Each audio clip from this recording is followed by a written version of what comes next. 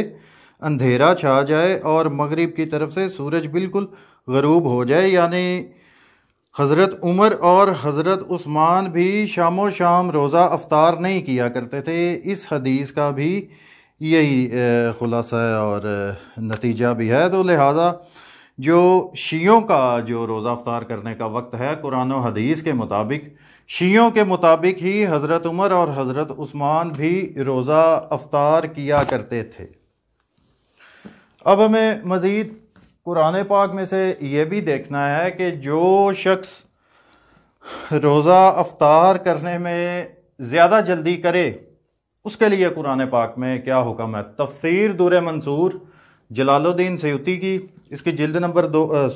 1 اور اس کا صفحہ نمبر 523 پہ وہی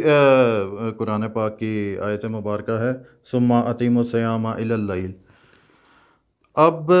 یہاں پر ایک روایت ہے، یہ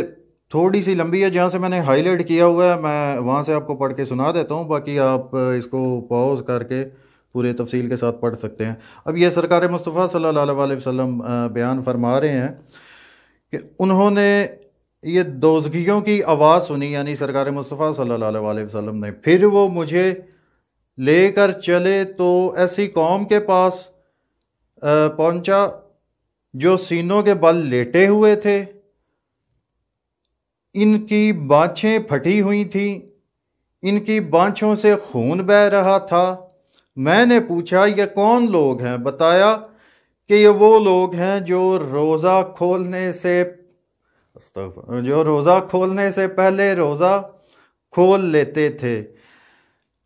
محترم برادران عزیز، جب یہ آپ اس پوری روایت کو خود پڑھ لیں گے آپ کو یہ اندازہ ہوگا کہ اتنی بڑی سزا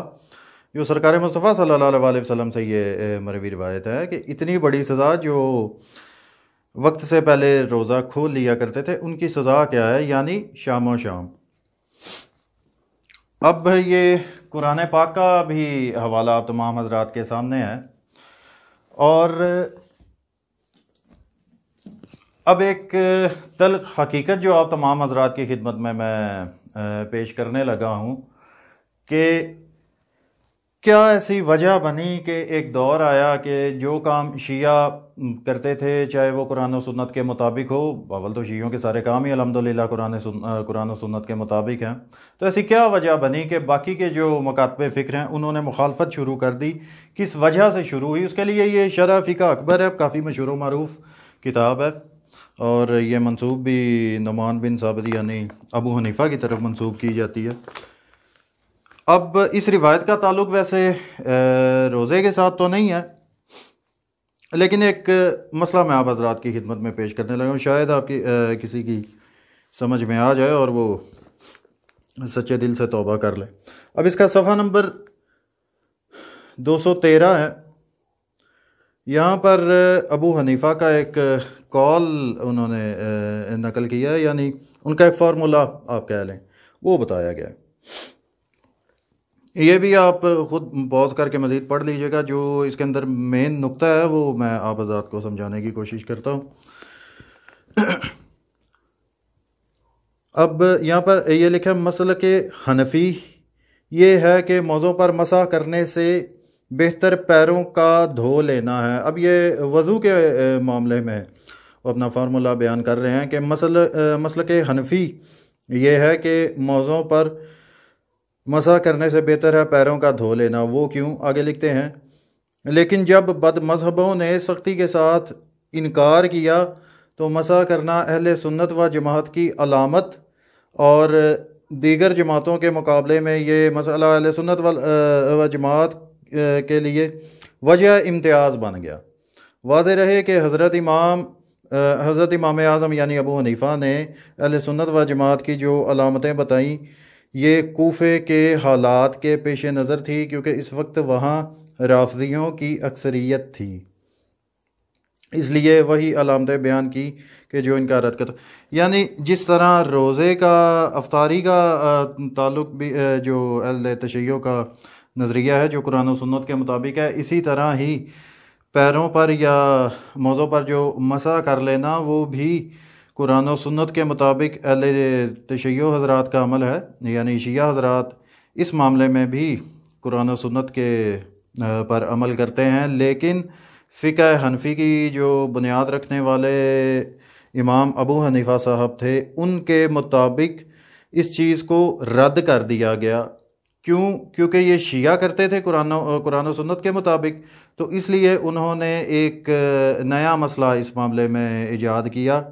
کہ ہر وہ کام کرنا ہے جو شیعہ کرتے ہیں، چاہے وہ قرآن و سنت کے مطابق بھی ہو۔ جب میں پہلے عرض کر چکا ہوں کہ شیعوں کا الحمدللہ ہر عمل قرآن و سنت کے مطابق ہے، لیکن جو باقی کے مکاتب فکر ہیں یا جب باقی کے مکاتب فکر نے جب ابتداء ہوئے تو انہوں نے ہر وہ ہتھ کنڈا اپنایا جو قرآن و سنت کے مطابق شیعہ حضرات کیا کرتے تھے، یعنی بغض شیعہ میں، شیعہ کی مخالفت میں باقی مکاتب فکر نے قرآن و حدیث کو بھی چھوڑ دیا۔ اب یہاں پر بے شمار ایسے حضرات موجود ہیں مختلف مکاتب فکر میں بھی جو لوگ یہ خیال کرتے ہیں کہ شیعوں کی احادیث کی کتابیں نہیں ہیں، یعنی بخاری مسلم صحیح ستہ وغیرہ یا جتنی دیگر احادیث کی کتابیں صرف روئے زمین پر وہی احادیث کی کتابیں ہیں اور شیعہ انہی احادیث کی کتابوں کے حوالہ جات کوٹ کرتے ہیں۔ نہیں، ایسا بالکل بھی نہیں ہے۔ جن کے گھر میں دین نازل ہوا، جن کے گھر میں قرآن نازل ہوا، جن کے گھر میں وحی نازل ہوئی، ان کے جو فرامین ہیں یعنی ائمہ اہل بیت علیہ السلام کے، وہ برادران اہل سنت یا باقی مکاتب فکر کی کتابوں میں نہیں ملتے، یعنی جو وارثان دین تھے ان سے دین نہیں لیا گیا، شیعوں کے سوا کسی نے ان سے دین نہیں لیا۔ ان کی بھی احادیث کی کتابیں ایسے جو شیعوں کی احادیث کی کتابیں ہیں وہ بھی موجود ہیں، لیکن شیعوں کی جو حدیث کی کتابیں ان کا صحیح ستہ اور دیگر اہل سنت کی جو یہ بڑی بڑی کتابیں ہیں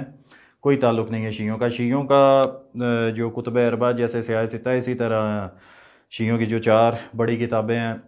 الکافی وغیرہ،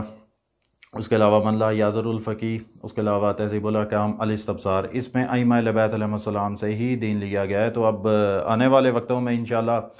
ائمہ اہل بیت علیہ السلام یعنی جو وارثان دین ہیں، دین کے تمام مسئلوں کے معاملے میں جو ان کے احکامات ہیں جو سرکار مصطفیٰ صلی اللہ علیہ وسلم کے فرمان کے مطابق اور اللہ تعالیٰ کے فرمان کے مطابق ہیں، وہ آپ تمام حضرات کی خدمت میں پیش کروں گا تاکہ